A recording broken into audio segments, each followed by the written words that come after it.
Bismillahirrahmanirrahim. Assalamualaikum warahmatullahi wabarakatuh.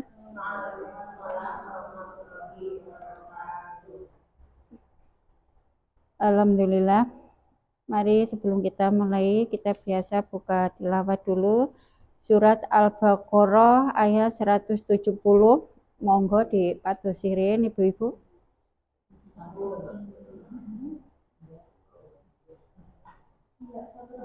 Sampun. Nggih, monggo tangawutrin nggih.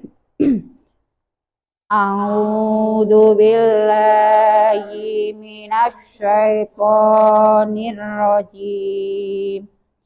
Bismillahirrahmanirrahim. Wa idza qila lahum ittabi'u ma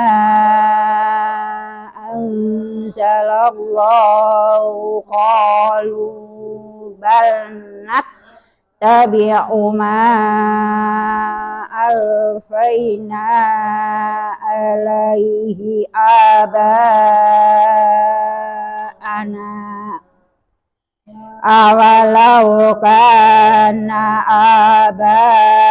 aba'uhum la ya'qiluna syai'aw wa la yahtadun wa masalul ladzina kafaru kamasalil ladzina iku bima la yasma'u illa du'a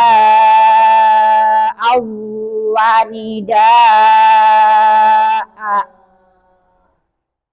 summum bukmun mumyun fahum la ya'qilun. Ya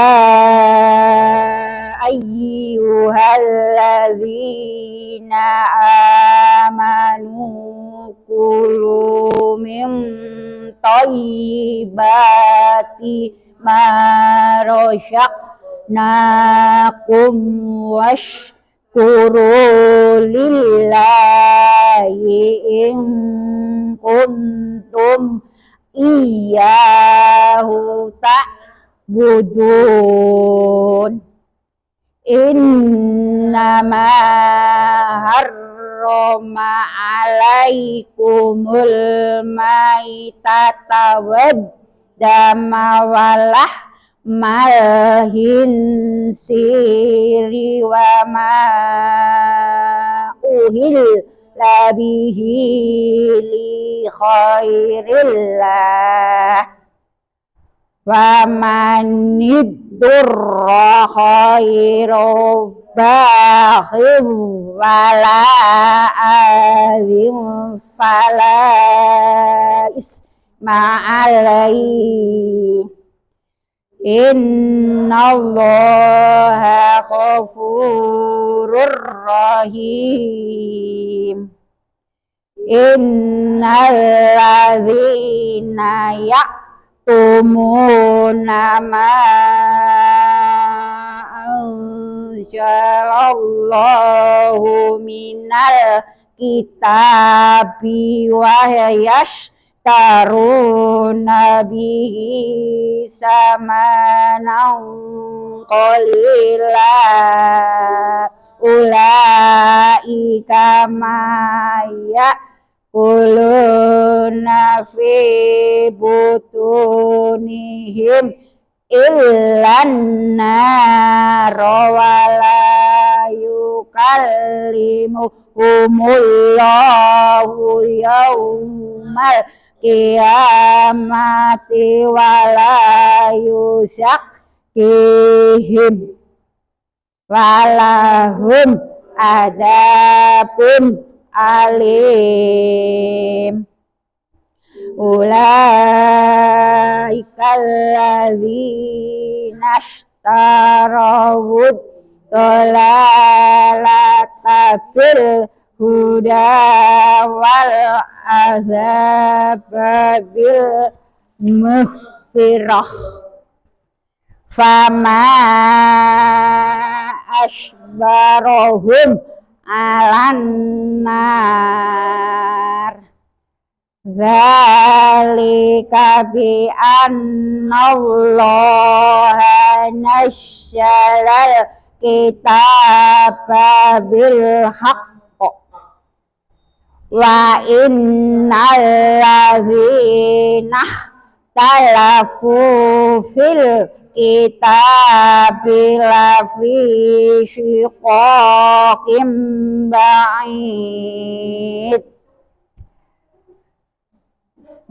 Shadaqallahul adzim.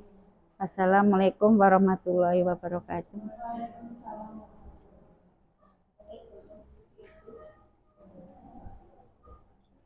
Waalaikumsalam.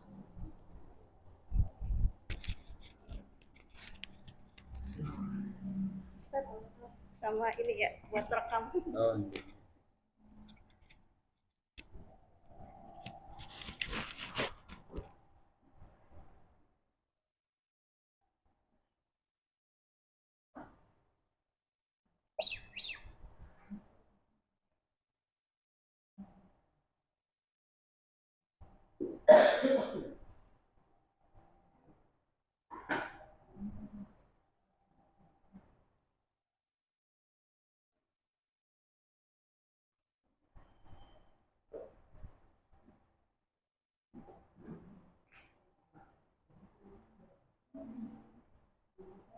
Linknya sampun di-share ya?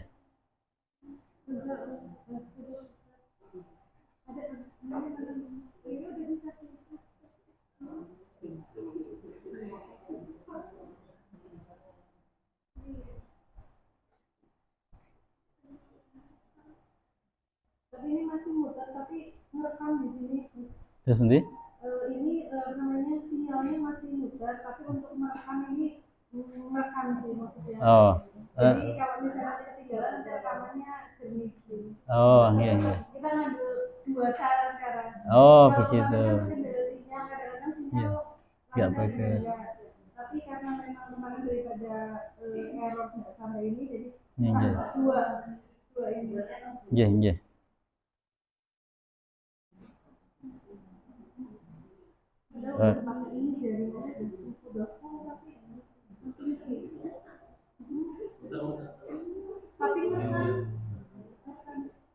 Oh gitu, iya. Berarti live-nya nggak ini ya, nah, mending share ini aja nanti hasilnya ya. Ya ini dari awal dari makanya nggak di apa-apain kita. Iya. Izin minum dulu ya.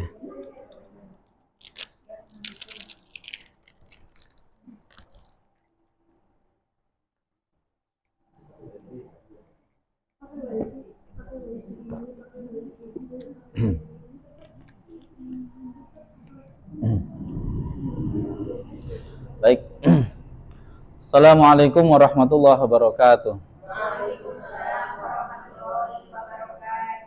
A'udzu billahi minasyaitonir rajim. Bismillahirrahmanirrahim. Alhamdulillah wa syukrulillah wa la haula wa la quwata illa billah.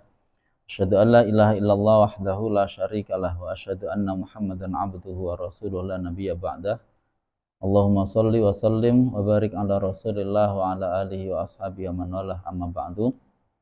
Saya hormati pengurus adat Kebumen, yang saya hormati para sesepuh, bini sepuh, para alim, para ustadz, yang saya hormati seluruh jamaah kajian kalkulus adat Kebumen rahimakumullah.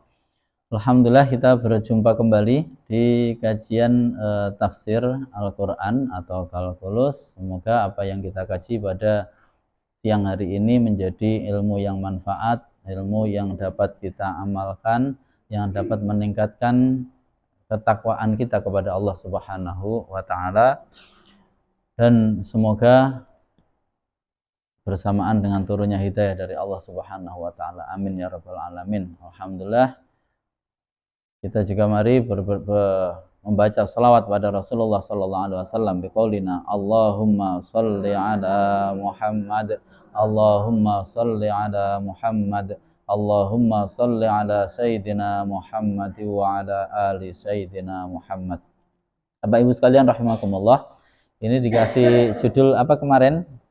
Judulnya apa kemarin nih judulnya? Memperkuat keimanan di bulan Ramadan. Ini kita langsung ambil seperti biasanya ayat yang paling banyak dikaji di bulan Ramadan, itu Al-Baqarah 183. Kita akan kaji, semoga saja cukup waktunya 183, kalau cukup bisa sampai 187, minimal kalau bisa sampai 186 ya. Tapi nanti kita ambil yang pokok-pokok saja sehingga cukup pembahasan kita. Kita awali dengan berdoa terlebih dahulu. Bismillahirrahmanirrahim. Subhanakallahumma Rabbana la ilma lana illa ma 'allamtana innaka antal alimul hakim. Wa tub 'alaina innaka antat tawwabur rahim. Wa taqabbal minna innaka antas samiul alim. Wa 'allimna min ladunka ilman nafi'a ya dzal jalali wal ikram. Allahumma ftah lana hikmataka wangshur alaina rahmataka ya dzal jalali wal ikram. Bismillahirrahmanirrahim. Qala ta'ala ya ayyuhalladzina amanu kutiba alaikumus syiyam kama kutiba alal ladzina min qablikum la'allakum tattaqun. Kita baca satu persatu. Ya ayyuhalladzina, wahai orang-orang, amanu yang beriman. Siapa mereka? Maksudnya, wahai siapa saja yang mereka punya iman, yang mereka beriman. Berarti mau imannya sedikit maupun imannya banyak, mau yang imannya sudah kuat maupun yang imannya masih lemah. Pokoknya siapa saja yang dia mengaku atau telah beriman. Nah, di sini penggunaan kata kerja amanu bukan mukminun, artinya berarti siapa saja asal dia telah iman, seberapapun imannya. Dipanggil oleh Allah secara khusus, kemudian diberikan satu titah, yaitu kutiba, telah diwajibkan, alaikum atas kalian. Apa yang diwajibkan? Asyamu, puasa. Telah diwajibkan kepada kalian apa? Puasa. Yang mewajibkan siapa? Tidak disebutkan. Nah, ya, yang mewajibkan siapa? Tidak disebutkan. Allah tidak mengatakan aku mewajibkan kepada kalian, tidak. Allah tidak mengatakan Allah mewajibkan, tidak. Tapi diwajibkan kepada kalian berpuasa.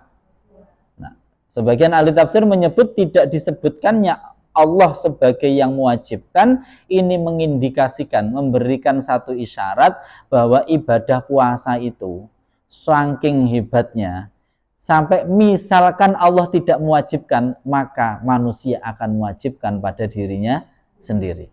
Maka bisa kita lihat, ya, ini termasuk kemukjizatan Al-Quran. Bisa kita lihat tidak ada satu kepercayaan atau agama atau keyakinan apapun, bahkan yang sesat sekalipun, ya, itu tidak ada kecuali mensyariatkan di dalam kepercayaannya ada puasa. Dan cek Yahudi ya ada puasa, Nasrani ada puasa. Agama-agama yang manusia buat, misalkan Hindu ada puasa, Buddha ada puasa, ya. Kejawen ada puasa. Semua kepercayaan itu ada apa? Ada puasanya. Jadi bahkan dukun saja kalau pengen sakti itu puasa. Puasa itu ibadah yang beda, ya. Ibadah beda. Maka disebutkan di sini kama kutiba alal ladzina min qablikum. Makanya kalau dukun-dukun sekarang tuh nggak pada sakti, itu dukun penipuan semua itu. Kenapa kok begitu? Pada nggak doyan puasa. Doyanannya medsosan. Jadi puasa itu seperti itu. Mengapa? Nanti kita akan bicarakan, ya. Terus kemudian kama kutiba alal ladzina min qablikum, sebagaimana telah diwajibkan pada orang-orang sebelum kalian. Artinya apa? Sejak dari dulu kala syariat agama, ya khusus soalnya agama yang oleh Allah diberikan kepada kita semua, itu selalu ada syariat puasa.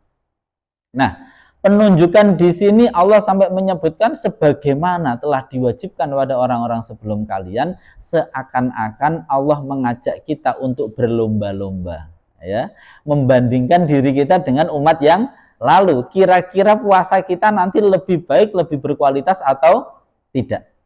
Ya. Terakhir, la'allakum tattaqun, agar kalian, tattaqun itu kata kerja, jadi bentuknya seperti ini, agar kalian terus-menerus ada upaya untuk tetap takwa dengan puasa itu tadi. Agar puasa ini menjadi satu amaliyah yang memperkokoh proses upaya kita untuk mencapai takwa. Mengapa kok seperti itu? Para ulama mengatakan, ini kalau dari Rasulullah dulu, Rasulullah dawuh seperti ini, asyamu nisfus sabri, puasa itu separuh dari kesabaran. Jadi jangan kalau pengen latihan sabar niku caranya apa? Puasa. Nanti kita bahas. Kemudian Rasulullah dawuh, wasabru as-sabru nisful iman, sabar itu separuh dari iman. Berarti puasa itu seperempatnya iman. Paham ya? Jadi kalau dikalkulasi puasa itu seperempat dari iman, karena puasa separuh dari kesabaran, kesabaran separuh dari keimanan. Berarti puasa itu seperempatnya keimanan. Nah, kalau dikalkulasi seperti itu. Nah, mengapa kok bisa seperti itu? Apa yang kita lakukan ketika kita puasa? Baik, kita cek. Ketika panjenengan kita semua sedang puasa, ya, itu misalkan kita ada di kamar sendirian. Nah, di kamar sendirian nggak ada siapapun yang tahu kita kira-kira makan minum boten siang hari. Nggak ada yang tahu loh. Tetap boten? Misalkan pas lagi zuhur haus sekali. Terus kemudian kita wudhu. Begitu wudhu kumur, ditelan sedikit, kenapa tetap dikeluarkan semua? Hah? Oh, enggak, jenengan bisa enggak menyengaja. Kalaupun ditelan sedikit kan enggak ada yang tahu. Iya kan? Tapi kita melakukan itu apa enggak? Mengapa kok enggak melakukan itu? Kenapa? Karena nanti batal puasa. Karena nanti batal puasanya. Lah ya, tapi yang tahu jenengan melakukan apa enggak siapa? Oh, ada yang tahu kan? Yang tahu kan hanya siapa? Diri sendiri, dan itu berarti puasa itu latihan merasa diawasi Allah. Nah, ya. Berarti sebenarnya kita sudah punya rasa itu ketika kita puasa. Wong ketika sendiri nggak ada siapa, sebenarnya kan gampang saja, tinggal ambil minuman, terus kemudian minum, terus begitu keluar gayanya mudah dah. Aduh, ya kan bisa saja kan begitu, tapi itu tidak kita lakukan, ya. Bahkan ketika tidak ada siapapun tahu, kita tetap bertahan tidak melakukan sesuatu yang membatalkan puasa. Itu tandanya apa? Sebenarnya kita sudah punya ketakwaan itu ketika sedang berpuasa. Yaitu apa? Merasa diawasi Allah, sehingga kita tidak melakukan hal-hal yang bisa membatalkan puasa kita. Paham ya? Nah, yang kedua dulu. Saya masuk dulu yang kedua, nanti baru kita tarik. Yang kedua, kita puasa itu sedang ngapain? Kita puasa itu tidak makan, tidak minum, tidak hubungan suami istri. Ketika jenengan tidak makan, apa karena nggak ada makanan atau memang nggak mau makan? Saya tanya, Ramadan siang hari jenengan tidak makan, apa karena tidak ada makanan atau karena memang jenengan nggak mau makan? Meskipun ada makanan? Ketika jenengan tidak minum, apa karena tidak ada minuman atau memang tidak mau minum? Tidak mau minum. Paham ya? Berarti puasa itu melatih kita untuk apa? Tidak melakukan sesuatu yang membatalkan puasa, bukan hanya karena kita tidak mampu, tapi justru karena kita tidak mau. Meskipun kita mampu. Paham ya?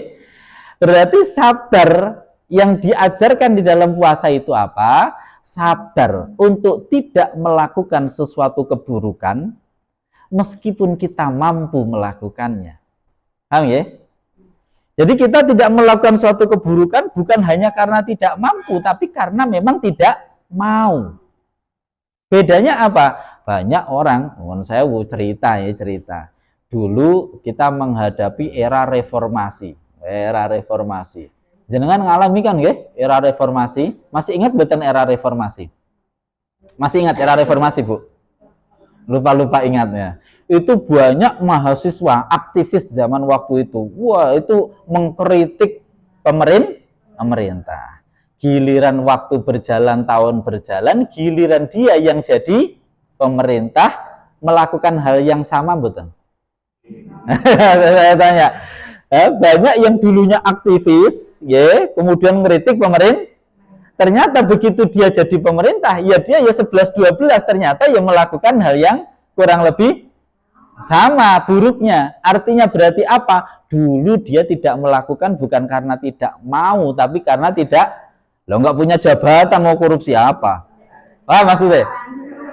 Tidak punya jabatan, tidak punya ini, mau semena-mena ya tidak bisa. Berarti karena tidak mampu, bukan karena tidak.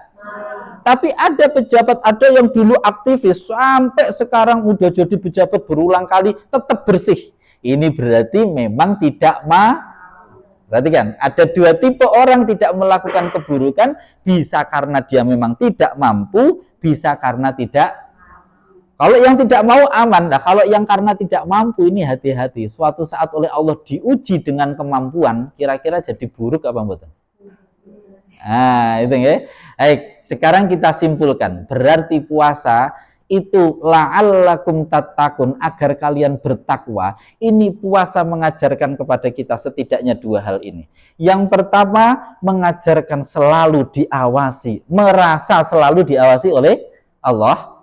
Yang kedua, belajar untuk tidak melakukan suatu keburukan bukan hanya karena tidak mampu, tapi memang memutuskan untuk tidak mau. Lah, kalau pas waktu puasa, kenapa kok tidak mau makan? Apa karena nggak ada makanan? Ada makanan, kenapa tidak mau melakukannya? Nanti puasa saya batal. Oh, berarti memilih tidak mau makan. Lah, tapi kan yang tahu, nggak ada yang tahu. Tapi Allah tahu. Bagaimana kalau ini kita masukkan di dalam lini-lini kehidupan yang lain?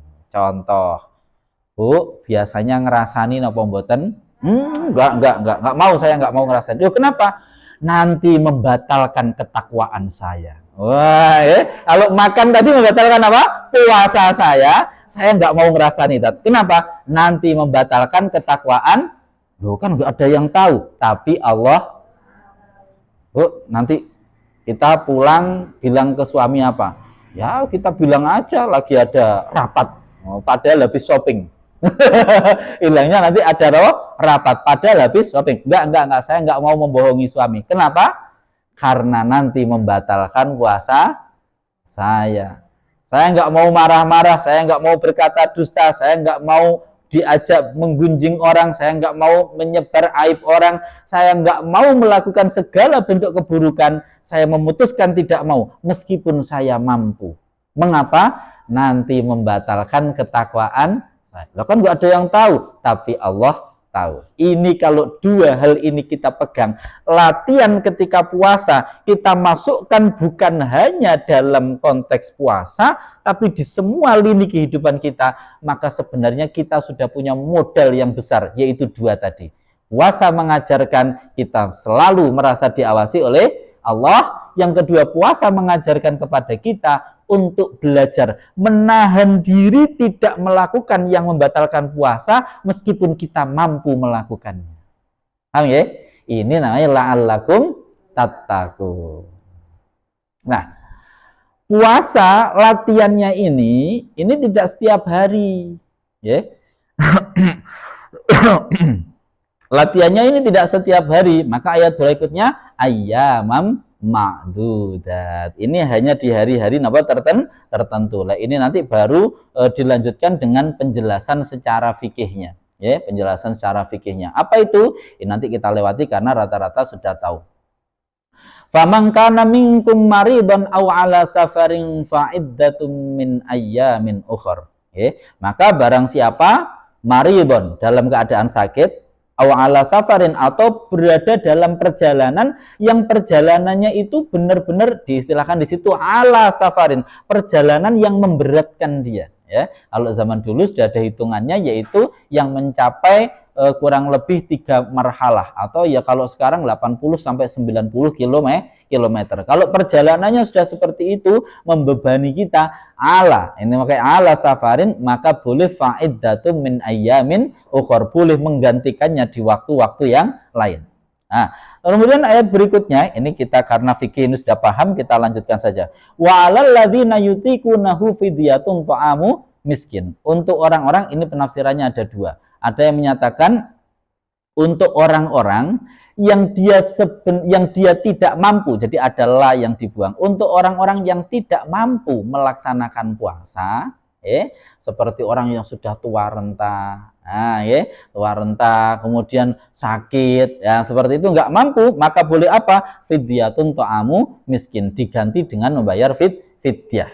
Nah, sudah. Terus kemudian faman tatawwa'a khairan fahuwa khairullah. Tapi barang siapa kok mau tetap berpuasa atau mau tetap dengan sukarela, meskipun boleh tidak berpuasa tapi dia tetap dengan sukarela tetap puasa. Faman tatawwa'a khairan fahuwa khairullah, maka itu lebih baik baginya.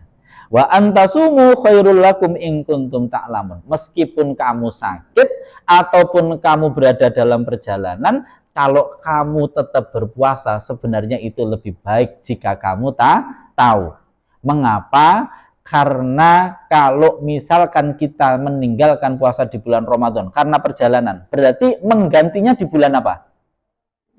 Di bulan yang lain. Puasanya sama, tapi Ramadannya beda.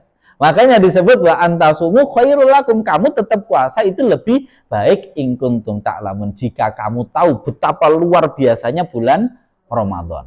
Nanti ini kita bahas berikutnya nanti.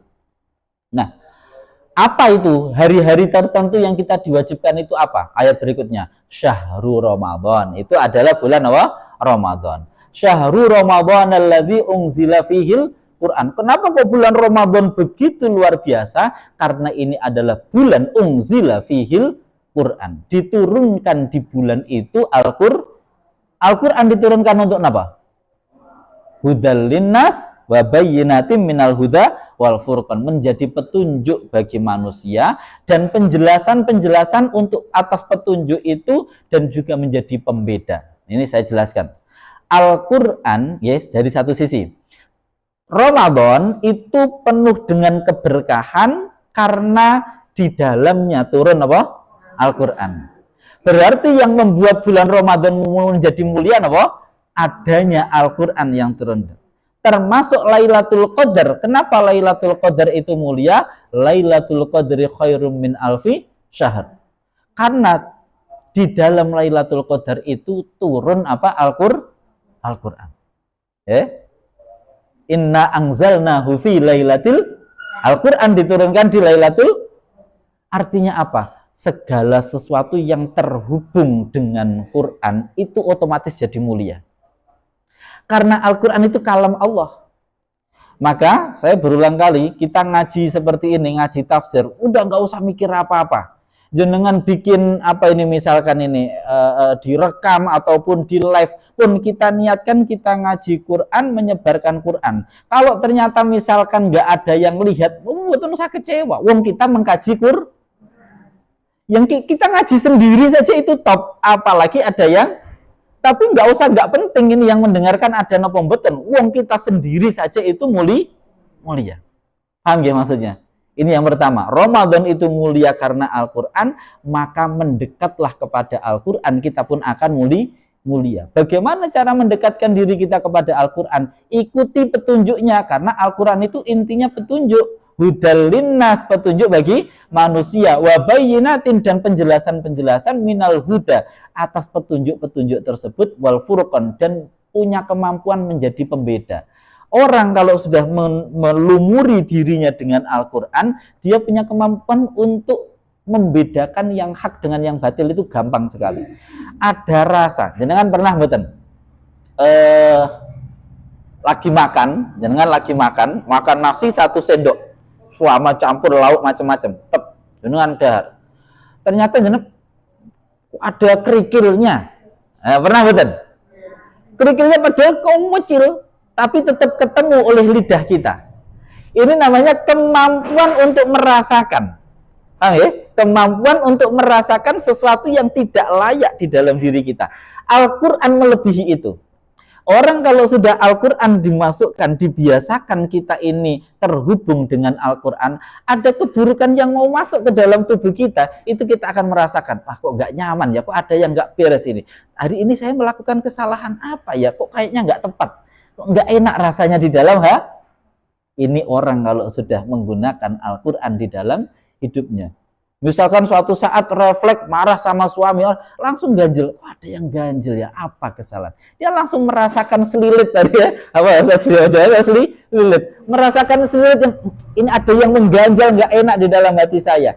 Kalau dia sudah membiasakan di dalam dirinya, Al-Qur'an akan terbiasakan bisa membedakan, namanya Al-Furqan, kemampuan membedakan mana yang hak, mana yang batil.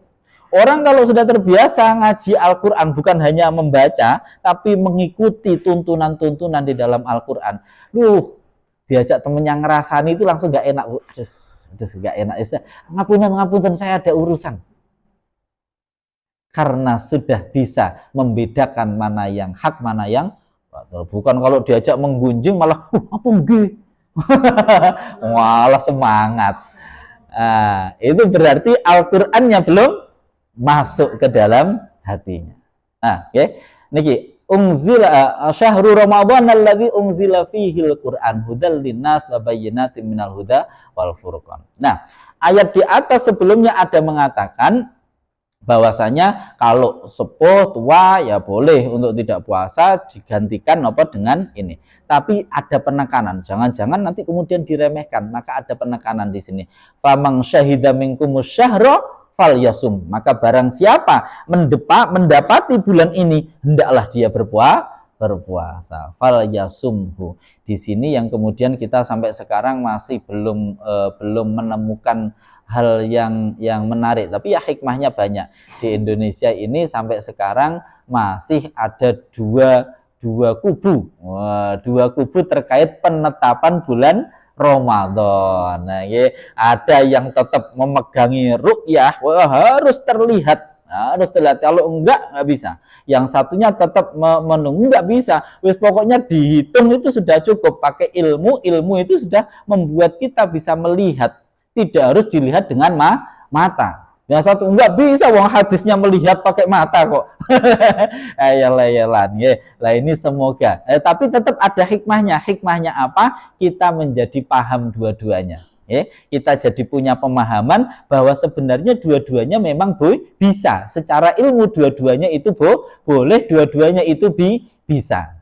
Tapi kita berdoa semoga entah suatu saat Allah yang memudahkan, mengizinkan untuk kemudian di Indonesia nanti ada kesepakatan. Ini sudah dijalin terus antara dua ormas ini, menjalin terus komunikasi. Nanti kalau misalkan terjadi kesepakatan, tampaknya lebih mudah, nggak perlu rapat sejak malam hari, rapat dulu, ribet banget kayaknya itu ya, ribet banget. Tapi nanti semoga ada kesepakatan. Tapi tetap ada satu hikmah yang bisa kita ambil, kita jadi tahu ilmunya. Era Rasulullah itu tetap pakai ru'yah, belum ada penghitung. Meskipun pada waktu itu sebenarnya juga sudah bisa menghitung, penghitungan waktu itu sudah ada, tapi tetap yang digunakan ru'yah, agar nanti tetap ada dua tradisi, yaitu tradisi